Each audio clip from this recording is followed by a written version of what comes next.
ಬಾಲರಾಮನ ಮೂರ್ತಿಯನ್ನ ಕೆತ್ತಿದ ಅರುಣ್ ಯೋಗಿರಾಜ್ ಅಯೋಧ್ಯೆಯಿಂದ ಆಗಮಿಸಿದ್ದಾರೆ. ಬೆಂಗಳೂರಿನ ಕೆಂಪೇಗೌಡ ವಿಮಾನ ನಿಲ್ದಾಣಕ್ಕೆ ಬರ್ತಾ ಇದ್ದಂತೆ ಕುಟುಂಬಸ್ಥರು ಆರತಿ ಬೆಳಗಿ ಅದ್ದೂರಿ ಸ್ವಾಗತ ಕೋರಿದ್ದಾರೆ. ಜೊತೆಗೆ ಬಿಜೆಪಿ ನಾಯಕರು ಕೂಡ ಅದ್ದೂರಿಯಾಗಿ ಬರಮಾಡಿಕೊಂಡಿದ್ದಾರೆ.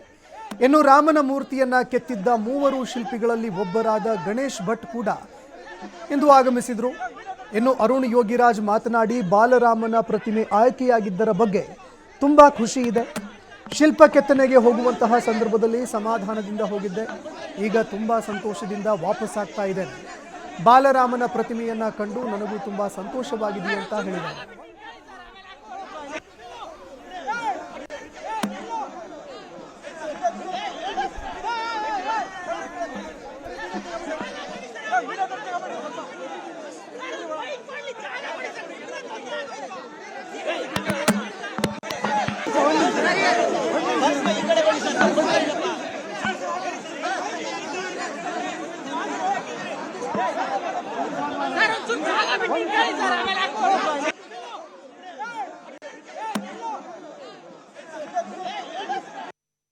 ಈ ಒಂದು ಅವಕಾಶಕ್ಕೆ ನಾನು ನಮ್ಮ ಮನೆತನಕ್ಕೆ ಮತ್ತೆ ನಮ್ಮ ಗುರು ಹಿರಿಯರಿಗೆ ಒಂದು ಆಶೀರ್ವಾದದಿಂದ ಸಿಕ್ಕಿದೆ ಅಂತ ಅನ್ಕೋತೀನಿ.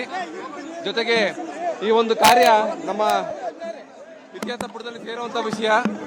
ಈ ಒಂದು ಅವಕಾಶ ಸಿಕ್ಕಿದ್ದಕ್ಕೆ ನಾನು ಭಗವಂತನಲ್ಲಿ ಒಂದು ಧನ್ಯತಾ ಭಾವ.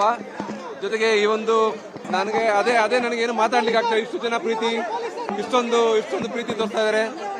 ನಾನು ಈ ಕೆಲಸ ಮಾಡಿದ್ದಕ್ಕೂ ಸಾರ್ಥಕತೆ. ಈಗ ನಿಮ್ಮೆಲ್ಲರ ಖುಷಿ ನೋಡಿ ನನಗೆ ನಾನು ಕೆಲಸ ಮಾಡಿದ ಸಾರ್ಥಕವಾಯ್ತಪ್ಪ ಅಂತ ಅನಿಸ್ತಾ ಇದೆ. ಇದು ಹೇಳಿದ್ನಲ್ಲ, ಇದು ಕಲೆಗೆ ಸಿಕ್ಕ ಗೌರವ. ಇದು ಕಲೆಗೆ ಒಂದು ನಮ್ಮೆಲ್ಲರ ಈ ಒಂದು ಸನ್ನಿವೇಶದಲ್ಲಿ ನನ್ಗನ್ಸುತ್ತೆ ನಮ್ಮ ಭಾರತೀಯರಲ್ಲಿ ರಾಮನ ಮೇಲಿರೋ ಪ್ರೀತಿ ಎಷ್ಟಿದೆ ಅಂತ ಗೊತ್ತಾಗ್ತಾ ಇದೆ. ನನಗೆ ಒಂದು ಉದ್ದೇಶ ಇಷ್ಟೇ ಇದ್ದಿದ್ದು, ಒಂದು ಒಳ್ಳೆ ಕೆತ್ತನೆ ಕೆಲಸ ಮಾಡಿ ನಾನು ದೇಶಕ್ಕೆ ಸಮರ್ಪಣೆ ಮಾಡಬೇಕಿತ್ತು. ಒಂದು ಸಣ್ಣ ಹಳ್ಳಿಯಿಂದ ಬರೋ ಗುರು ಹಿರಿಯರಿಗೂ ಅವರು ದರ್ಶನ ಕೊಡಬೇಕು. ನನ್ನ ಉದ್ದೇಶ ಬರೀ ನಾವು ಟ್ರಸ್ಟ್ ಮೆಂಬರ್ಸ್ಗೆ ಸೆಲೆಕ್ಟ್ ಆಗುವಂಥದ್ದಲ್ಲ. ನನ್ನ ಉದ್ದೇಶ ಇದ್ದಿದ್ದು ಹಳ್ಳಿಯಿಂದ ಬರೋ ಪ್ರತಿಯೊಬ್ಬ ನಮ್ಮ ದೇಶದ ನಾಗರಿಕರಿಗೂ ಅದು ದರ್ಶನ ಕೊಡಬೇಕು. ನಾನು ಅದನ್ನ ಹುಡುಕ್ಬೇಕು ಕಲ್ಲಿನೊಳಗೆ ಅಂತ ನಾನು 7 ತಿಂಗಳಿಂದ ನನ್ನ ಶಕ್ತಿ ಮೀರಿ ಪ್ರಯತ್ನ ಪಟ್ಟಿದ್ದೀನಿ. ಈಗ ಇದೆಲ್ಲ ಇಷ್ಟು ಪ್ರೀತಿ ತೋರಿಸ್ತಾರ ನೋಡಿದ್ರೆ ನನ್ನ ಕೆಲಸ ಸಾರ್ಥಕವಾಯಿತು ಅಂತ ಅನ್ಸುತ್ತೆ. ಇದು ನೋಡಿ, ಭಗವಂತ ಏನ್ ಬೇಕು ಅಂತ ಅವರು ಹೇಳಿ ಮಾಡಿಸ್ಕೊಂಡಂಗಿದೆ. ನಿಮಗೆ ಈ ವಿಗ್ರಹಕ್ಕೆ ಬೇಕು ಅಂದ್ರೆ ಕೋಟ್ಯಾಂತರ ರೂಪಾಯಿ ಕಲ್ಲನ್ನ ಕೊಡಕ್ಕೆ ಪ್ರಪಂಚದ ಎಲ್ಲಾ ಕಡೆಯಿಂದ ರೆಡಿ ಇರ್ತಾರೆ. ಆದ್ರೆ ಅವರು ಒಂದು ಸಣ್ಣ ರೈತರ ಜಮೀನಲ್ಲಿ ಮೈಸೂರಿಗೆ ಕಾಡಿಗೆ ಹತ್ರವಾದ HD ಕೋಟೆಯಿಂದ ಈ ಕಲ್ಲು ಆಯ್ಕೆ ಆಗಿರೋದು ತುಂಬಾ ಆಶ್ಚರ್ಯಕರ. ನಾನಲ್ಲಿದ್ದೆ 7 ತಿಂಗಳಿಂದ. ನೀವು 2 ಟನ್ ಚಿನ್ನ ಬೇಕು ಅಂದ್ರೂ ಕೊಡಕ್ಕೆ ರೆಡಿ ಇದ್ದಾರೆ. ಅಂತದ್ರಲ್ಲಿ ಈ ಕಲ್ಲು ನಮ್ಗೆ ಸೆಲೆಕ್ಟ್ ಆಗಿರೋದು ನಮ್ಮೆಲ್ಲರ ಪುಣ್ಯ. ಈ ಒಂದು ಕೆಲಸ ನನಗೆ ಸಿಕ್ಕಿದ್ದು ನನ್ನ ಪುಣ್ಯ. ನನ್ನ ಶಕ್ತಿ ಮೀರಿ ಮಾಡಿದ್ದೀನಿ. ನೀವೆಲ್ಲ ತೋರಿಸೋ ಪ್ರೀತಿಗೆ ನಾನು ಚಿರಋಣಿ. ಎಲ್ಲ